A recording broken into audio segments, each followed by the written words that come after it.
যদি আমরা জাহিলি যুগের দিকে তাকাই, আজ থেকে প্রায় ১৫০০ বছর আগে নবীজি সাল্লাল্লাহু আলাইহি সাল্লামের জন্মের আগের যুগটা হচ্ছে জাহিলি যুগ। ওই জাহিলি যুগে নারীদের কোনো সম্মান ছিল না, কোনো মর্যাদা ছিল না। তাদেরকে অস্থাবর সম্পত্তির মতো ব্যবহার করা হতো। কোনো কন্যা সন্তান জন্মগ্রহণ করেছে এ কথা শোনা মাত্রই তাদেরকে জীবিত হত্যা করে মাটিতে পুঁতে রাখা হতো। তাদের সাথে সামাজিকভাবে, পারিবারিকভাবে তাদের সাথে সম্পর্ক কেউ টিকিয়ে রাখতো না। অথচ ইসলাম আসার পরে যখন নারীদের কোনো সম্মানই ছিল না, কোনো মর্যাদা ছিল না, ইসলাম আসার পরে নারীদেরকে কি সম্মানে ভূষিত করলেন আল্লাহর হাবিব সাল্লাল্লাহু আলাইহি সাল্লাম। ইসলাম আসার পর নারীদের সম্মানের আসনে সমাসীন করলেন। আমার ভাইয়েরা, একজন সাহাবী প্রশ্ন করলেন, ইয়া রাসূলুল্লাহ, খেদমত করবো কার? নবীজি বললেন, তোমার মার।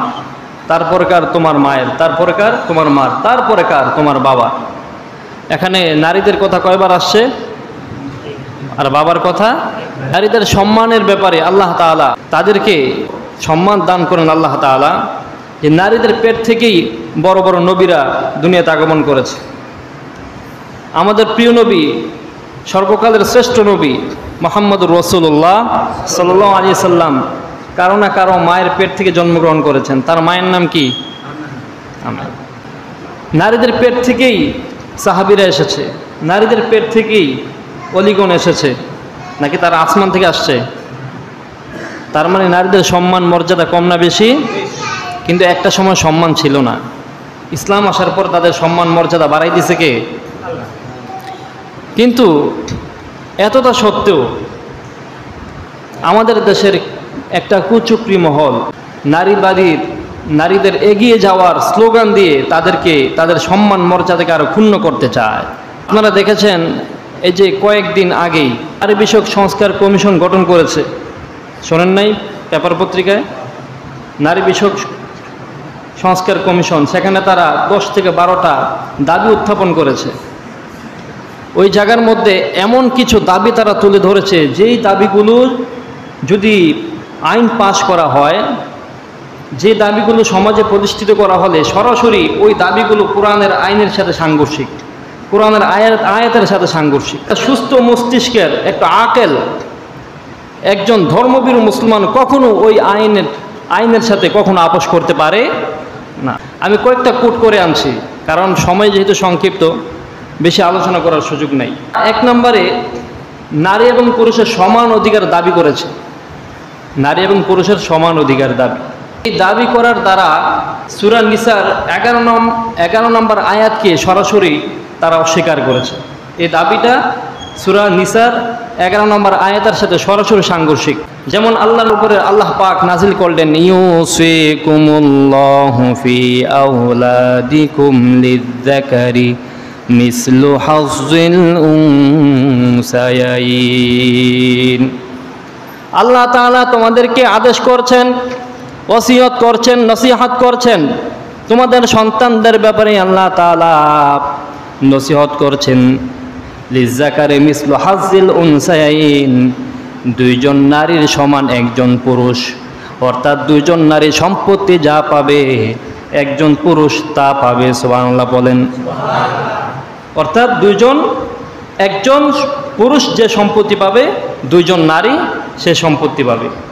2 জন নারী যে সম্পত্তি পাবে, 1 জন পুরুষ সে সম্পত্তি পাবে। এই আইনটা কার বলেন তো? অথচ তারা বলতেছে নারী পুরুষের সমান অধিকার। কিভাবে তারা বলে এই কথা? তারা বলতেছে যে আল্লাহ তাআলা নারীদেরকে ঠকাইছে, পুরুষদেরকে জিতাইছে। কিভাবে? বলে আল্লাহ তাআলা নারীদেরকে কম দিছে, অর্ধেক দিছে, পুরুষদেরকে ডাবল দিছে। আল্লাহ তাআলা যেটা নির্ধারণ করেছেন, আল্লাহ তাআলা যেটা আমাদের জন্য নির্ধারণ করেছেন, এটা কি আমরা কি আল্লাহর থেকে বেশি বুঝি না কম বুঝি? আপনি ওইটা দেখলেন নারীদেরকে কম দিছে, পুরুষদেরকে বেশি দিচ্ছে, ওইটা দেখেন নাই? ও নারীরা অন্য অন্য জায়গা থেকেও পায়। নারী তার বাবার কাছ থেকে পাবে, নারী তার ছেলের কাছ থেকে পাবে, নারী তার ভাইয়ের কাছ থেকে পাবে, নারী তার স্বামীর কাছ থেকে পাবে। তাহলে নারী কত দিক থেকে পাচ্ছে? 4 দিক থেকে নারী পাচ্ছে। নারী পাচ্ছে 4 দিক থেকে, আর পুরুষ পাইতেছে কত দিক থেকে? একদিক থেকে, অর্থাৎ বাবার সম্পত্তি পাইতেছে। অথচ তারা বলতেছে ইসলাম নাকি না তাদেরকে ঠকাইছে। সবাই না, কিছু সংখ্যক আকলহীন কিছু নারী যাদের ইসলামিক কোনো জ্ঞান নেই, যাদের ইসলামিক কোনো জ্ঞানই নেই, এই সমস্ত নারীরা তারা বলতেছে যে নারীদের কি ইসলাম ঠকিয়েছে। আপনারা বলেন, ইসলামকে নারীদেরকে ঠকাইছে না জিতাইছে?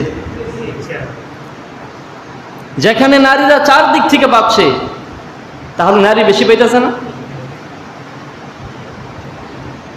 আল্লাহ তাআলা বললেন মা নারী জাতি, তাদের সম্মান মর্যাদা পুরুষের চেয়ে 3 গুণ বেশি।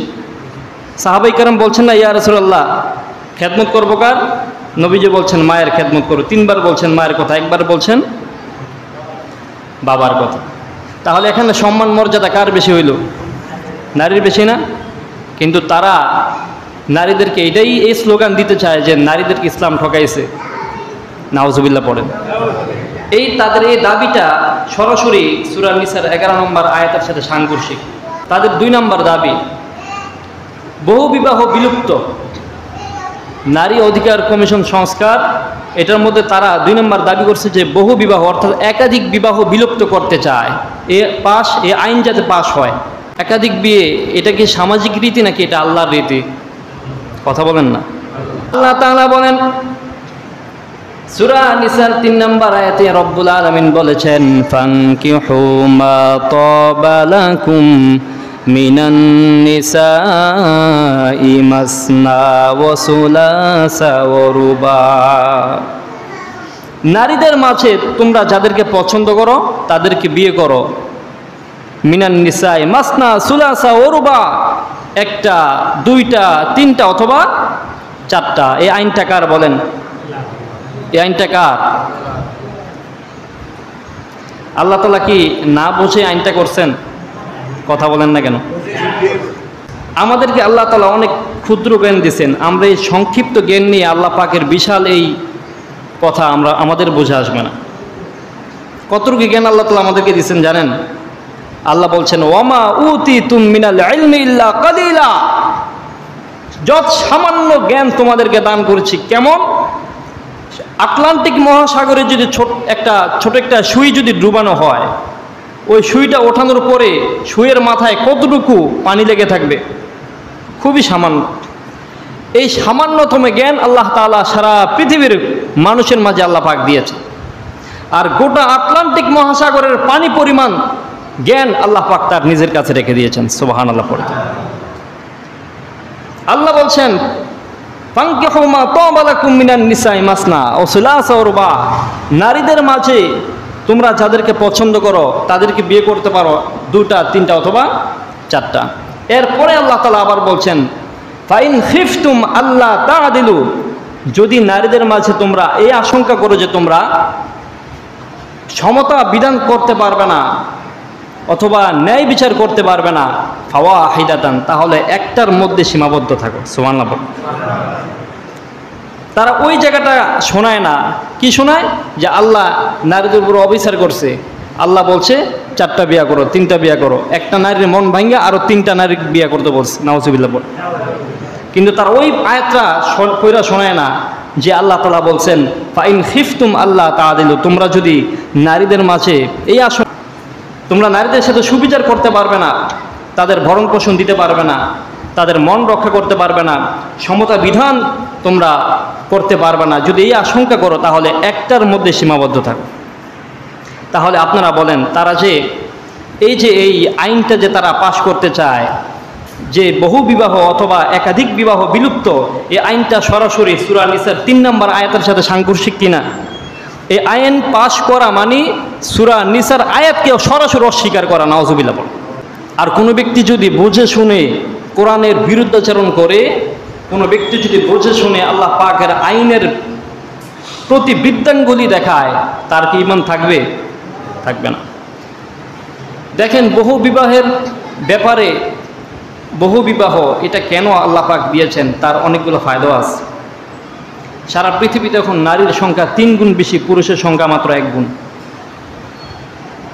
এর ভিতরে বিধবা আছে, অবহেলিত নারী আছে, তারা যাতে অবহেলিত না হয়, তারা যাতে বিধবা না থাকে, তারা যাতে একজন মানুষের আয়ত্তে থাকে, একজন মানুষের সংস্রবে থাকে, একটা মানুষ যাতে তাদের মাথার ছাতা হয়ে থাকে, এই জন্য আল্লাহ পাক এখানে জায়েজ করেছেন। আপনার মানে শক্তি আছে, সামর্থ্য আছে, শারীরিক আর্থিক, যে আপনি একাধিক বিবাহ করতে পারবেন। আপনি একাধিক বিবাহ করলে একটা নারী তার অবহেলা থেকে, আর্থিক কষ্ট থেকে সে পরিত্রাণ পাবে না? পাবে কিনা বলেন? কিন্তু আমাদের দেশের নারীরা একাধিক বিবাহ যদি কোনো পুরুষ করে, অথবা কোনো স্বামী যদি একাধিক বিবাহ করে, ওই স্বামীকে দুশ্চরিত্র বলে গালি দেয়, নাউজুবিল্লাহ পড়েন। এবং এটার প্রতি এতটা বিরক্তি ফিল করে, যদি কোনো নারী এই একাধিক বিবাহের প্রতি বিরক্তি ফিল করে, তাহলে সে যেন সরাসরি আল্লাহর আইনের সাথে বিরক্তি ফিল করা, সরাসরি আল্লাহর আইনের সাথে সে যেন বিরক্ত বোধ করতেছে, নাউজুবিল্লাহ পড়েন। তো এইটা আল্লাহ তাআলা বুঝে শুনেই বান্দার প্রতি এই আয়াত নাজিল করে দিলেন, যাতে করে বান্দা তার চরিত্রকে হেফাজত করতে পারে। একটা বিয়ে করার পরে কি বউ আছে ঘরে, তারপরেও কি চরিত্র খারাপ এরকম লোক আছে না? কথা বলে, ঘরে সুন্দরী বউ আছে, এরপরও বাহিরের মহিলার সাথে কথা বলে। এরকম হাজার লক্ষ কোটি কোটি মানুষ পাবেন, কোটি কোটি পুরুষ পাবেন, যারা ঘরে সুন্দরী বউ থাকা সত্ত্বেও একাধিক নারীর সাথে তাদের ফিজিক্যাল রিলেশন আছে না নাই বলেন? তো আপনি অন্যায়ভাবে, অবৈধভাবে আপনি রিলেশন করতে পারেন, এটা কি বৈধ করে করা যায় না? এই জন্য আল্লাহ পাক চরিত্র গঠন করার জন্য, এই চরিত্রকে হেফাজত করার জন্য আল্লাহ পাক বলছেন, যাও তোমরা যদি মানসিক, শারীরিক, আর্থিক শক্তি যদি থাকে, তোমরা একাধিক বিবাহ করো। সুবহানাল্লাহ পড়ে। তো যারা এই নারীবাদী কমিশন সংস্কার, তারা একাধিক বিবাহকে রোধ করতে চায়, বিলুপ্ত করে দিতে চায় সমাজ থেকে, এই আইন যদি পাশ করে, তাহলে এই আইন সরাসরি কোরআনের সূরা নিসার 3 নম্বর আয়াতের সাথে সরাসরি সাংঘর্ষিক। কথা বলেন ঠিক কিনা? এরপর তারা আরো বলে, শরীর আমার, সিদ্ধান্ত আমার। নাউজুবিল্লাহ পড়বেন না? আচ্ছা আপনারা বলেন, এই শরীরটা বানাইছে কে? এটা কি আমি বানাইছি? তাহলে তারা বলে যে শরীর আমার, সিদ্ধান্ত আমার। তার মানে তারা বোঝাতে যায়, আমার শরীর, আমি যদি চাই ল্যাংটা হয়ে ঘুরতে পারি, আমি যদি চাই অর্ধলঙ্ক হয়ে ঘুরতে পারি, কারো কোনো আপত্তি নাই, কারো কোনো আপত্তি থাকার কথা নয়, কেউ কোনো কিছু বলার অধিকার রাখে না। তারা এটাই বোঝাতে চায়। এই আইন পাশ করা মানে নারীদেরকে মানে অসভ্যতা, অশ্লীলতা আরও সমাজের মধ্যে ছড়াই দেওয়া। কথা বলেন। আল্লাহ পাক বলছেন, সৃষ্টি যার, আইন চলবে। এখন মানুষকে বানাইছে কে? মানুষকে বানাইছে কে? সৃষ্টি করলেন কে? আল্লাহ মানুষকে সৃষ্টি করলেন, সুতরাং আল্লাহর আইন চলবে, কোনো মানুষের আইন চলতে পারে? আল্লাহ পাক বললেন, আল্লাহ আল্লাহুল খালকু ওয়াল আমর, বান্দা এই তো শরীর তো তোমার না, তুমি তো কিছুই ছিলে না, আমরা কিছু ছিলাম? রব্বুল আলামিন বলেন, হাল আতা আলাল ইনসানি হিনুম মিনাদ দাহরি লাম ইয়াকুন শাইআম মাযকুরা। বান্দারে, মানুষ এমন একটা সময় অতিবাহিত হয়ে গিয়েছে, যে সময় মানুষের কোনো অস্তিত্ব ছিল না, কোনো অস্তিত্ব ছিল না, এবং উল্লেখ করার মতো কোনো বস্তু ছিল না। সেই অনস্তিত্ব জায়গা থেকে আমি আল্লাহ তাআলা তাকে অস্তিত্ব আনয়ন করেছি। সুবহানাল্লাহ বলেন। আমরা কিছু ছিলাম? আমাদের মা বাবার বিয়ে হওয়ার আগে আমাদের কোনো অস্তিত্ব ছিল? আমাদের মা বাবার বিয়ে হওয়ার পরে, তাদের মিলন হওয়ার পরে, যখন আমরা মায়ের গর্ভে ধারণ করেছি, ছোট্ট একটা পানি থেকে আমাদের তৈরি, আস্তে আস্তে আমরা সেখানে মাংসপিণ্ড থেকে হাড্ডিপিণ্ড, সেখান থেকে রক্তপিণ্ড, এরপর আমরা আস্তে আস্তে আল্লাহ পাক আমাদেরকে বড় করলেন। তাহলে এর আগে আমরা কিছু ছিলাম? কিছুই ছিলাম না। অথচ তারা বলছে যে শরীর আমার, সিদ্ধান্ত আমার। নাউজুবিল্লাহ পড়বেন না? তাদের এই দাবি সূরা আরাফের 54 নম্বর আয়াতের সাথে সরাসরি সাংঘর্ষিক। সুতরাং এই সমস্ত দাবি যদি উত্থাপন করে, এই সমস্ত দাবি যদি সমাজের মধ্যে প্রতিষ্ঠিত লাভ করে, তাহলে সমাজের মধ্যে অশ্লীলতা, বেহায়াপনা কমবে নাকি বাড়বে? এমনিতেই তো আমরা ওয়াজ মাহফিল কইরা হেদায়েতের বাণী শুনেয়া নারীদেরকে গড়ে রাখতে পারি না, এরপরও যদি এই সমস্ত দাবি যদি তোলে, তাহলে নারীদের অবস্থা কী হবে একবার আপনারা বলেন। আরেকটা দাবি করেছে, সেটা হচ্ছে আমাদের মা বোনদের প্রতি মাসে একটা অসুস্থতা আসে। এই অসুস্থতা তারা বলছে এটা নাকি কুপ্রথা, কুসংস্কার। আচ্ছা আপনারা বলেন, এটা কি কুসংস্কার, কুপ্রথা? এটা আল্লাহর পক্ষ থেকে একটা নারীদের স্বাভাবিক জীবনের একটা অসুস্থতা না? তারা বলছে এটা নারীদের এগিয়ে যাওয়ার পথে বাধা। এটা নাকি, এই অসুস্থতা নাকি নারীদের এগিয়ে যাওয়ার পথে বাধা। তো আমরা তো বলি নারীরা এগিয়ে যাচ্ছে, কোথায় যাচ্ছে? জাহান্নামের দিকে যাচ্ছে। নারীরা কোথায় যাচ্ছে? জাহান্নামের দিকে এগিয়ে যাচ্ছে। আমরা তো বলি না যে নারীরা তারা বসে আছে, তারা যাচ্ছে, এগিয়ে যাচ্ছে। তার মানে যাচ্ছে কোথায়? জাহান্নামের দিকে। তাদের এই দাবি সরাসরি সূরা বাকারার 222 নং আয়াতের সাথে সরাসরি সাংঘর্ষিক। এই অসুস্থতা দিয়েছেন কে? আর আসতে বলেন না। রব্বুল আলামিন বলেন, ইয়াসআলুনাকা আনিল মাহিজ। ও নবী, মহিলারা আপনাকে জিজ্ঞেস করবে, ইয়াসআলুনাকা আনিল মাহিজ, এই অসুস্থতা সম্পর্কে আপনাকে জিজ্ঞেস করবে। কুল হুয়া আযা, আপনি বলবেন এটা একটা কষ্টসাধ্য জিনিস। কুল হুয়া আযা, এটা হচ্ছে একটা কষ্টসাধ্য জিনিস। ফাতাজিলুন নিসা ফিল মাহিজ, সুতরাং তোমরা এই নারীদের এই সময়ে কোনো পুরুষ যাতে নারীদের কাছাকাছি না যায়। এরপর আল্লাহ বললেন, ওয়ালা তাকরাবুহুন্না হাত্তা ইয়াতুহুরনা, যতক্ষণ না পর্যন্ত নারীরা পবিত্র হয় ততক্ষণ পর্যন্ত কোনো পুরুষ যাতে নারীর কাছাকাছি না যায়। আইনটা কার? ফাইদা তাতাহহারনা ফাতুহুন্না মিন হাইসু আমারাকুমুল্লাহ, তারা যখন পবিত্র হয়ে যায় তারপর আল্লাহ পাক তোমাদেরকে যেভাবে নারীদের কাছে যাওয়ার কথা বলছে তোমরা সেভাবে যাও। তাহলে এই অসুস্থতা এটা কার পক্ষ থেকে? দলিল কি? সূরা বাকারার 222 নম্বর আয়াত। তাহলে আপনারা বলেন, এটা কি সামাজিক কুপ্রথা? এটা কি সামাজিক কুপ্রথা? সামাজিক কুপ্রথা যদি হয় তাহলে জ্বর হইলে কেন ডাক্তার কাছে যান? এটা তখন বলেন এটা সামাজিক কুপ্রথা, জ্বরটা ডাক্তার কাছে যাওয়ার দরকার নাই। পেট বিষ হলে, শারীরিক কোনো অঙ্গহানি হলে তখন ডাক্তার কাছে দৌড়াদৌড়ি করেন কেন? অসুস্থতা কোনো সামাজিক কুপ্রথা নয়। অসুস্থতা এটা কার দান? আবার সুস্থতাও কার দান? সুস্থতা দেন কে? অসুস্থতা দেন কে? সুতরাং এটা কোনো সামাজিক কুপ্রথা হতে পারে না। এগুলা নিয়েই ওলামায়ে কেরাম তাদের বিরুদ্ধাচরণ করেছে। ওলামায়ে কেরাম যদি এভাবে গর্জে না উঠতেন তাহলে এগুলো কিন্তু অনেক আগেই বিল পাস হয়ে যেত। আর এগুলো যদি সমাজে বিল পাস হতো, এই আইন যদি পাস হয়ে যেত, সমাজের মধ্যে নগ্নতা, বেহাইয়াপনা, অশ্লীলপনা আরো বেড়ে যেত। কথা বলেন ঠিক কিনা? এই জন্য সোচ্চার হওয়ার দরকার। এই নারীবাদীরা তারা নারীদের সম্মান মর্যাদাকে তারা নারীদের মর্যাদা অনেক বেশি আল্লাহ পাক বাড়িয়ে দিয়েছে, কিন্তু তারা নারীদের মর্যাদাকে কমিয়ে পুরুষদের সমান সমান করতে চায়। আপনারা বলেন নারী পুরুষ সমান অধিকার হতে পারে? এখন সমান অধিকার যদি আমরা মেনে নেই তাহলে তো নারীদেরকে যেমন 5 লাখ 10 লাখ টাকা মোহরানা দিতে হয়, পুরুষ তো তখন দাবি করতে পারে সমান অধিকারে যেহেতু আমারও 10 লাখ টাকা মোহরানা দাও, দাবি করতে পারে কিনা বলেন? পুরুষ ওই যে খেজুর গাছে ওঠে, খেজুরের পানি, খেজুরের রস পাড়তে হয়। এখন যদি সমান অধিকার যদি নারীদেরকে দেওয়া হয় তখন নারীদেরকে ওই গাছে উঠতে হবে কি হবে না? সমান অধিকার দিলে কিন্তু অনেক ঝামেলা আছে। সুতরাং সমান অধিকার নয়, নারীদের ন্যায্য অধিকার দেওয়ার দরকার। নারীদের ন্যায্য অধিকার দেওয়ার দরকার। সমান অধিকার দিলে তো তাদেরকে আরো ক্ষুণ্ণ করা হলো, তাদের মর্যাদাকে আরো ক্ষুণ্ণ করা হলো। আর যখন ন্যায্য অধিকারের কথা বলা হবে তখন তাদের সম্মান মর্যাদা তারা ঠিকই পাবে। কথা বলেন ঠিক কিনা?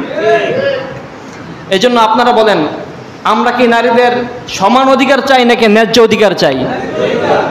ন্যায্য অধিকার।